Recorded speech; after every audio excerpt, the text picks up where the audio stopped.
চলে এসেছি রান্না করতে। দেখো সব কিছু গুছিয়ে দিয়েছি। এনেছে ফলি মাছ, লাউ দিয়ে রান্না করব, আর ডাঁটা শাক, এটা দিয়ে একটা মাছ দিয়ে তরকারি করে নেব।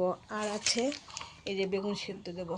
তরকারি রান্না করছি, যেহেতু মাছগুলো ভেজে নিয়েছি, তারপর লবণ, হলুদ, লঙ্কা সব কিছু একটু দিয়ে মাছ ভাজাগুলো তোমাদের দেখানোর টাইম পাইনি, কারণ আমার কড়াইটা পড়ে যাচ্ছিলো। অল্প দেবে ছেড়ে আমি একটু জল দিয়ে দেবো। লাউ তো বেশি না ভাজলেও হয়। আলু ছাড়াই রান্না করে নিলাম, লাউ দিয়ে আর মাছ দিয়ে। প্রথমে রসুনগুলো দিয়ে দেবো, তারপর কালো জিরে, তারপরে শাক, সব কিছু দিয়ে দিয়েছি। দেখো এবার নেড়ে চেড়ে জল দিয়ে দেবো। এটা হচ্ছে ডাঁটা শাকের তরকারি।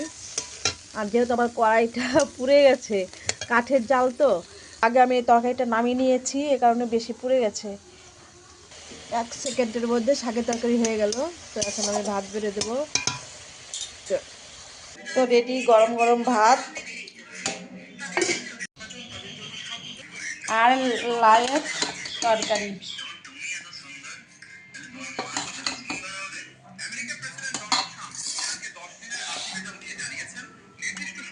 আর আছে বেগুন সিদ্ধ, গরম গরম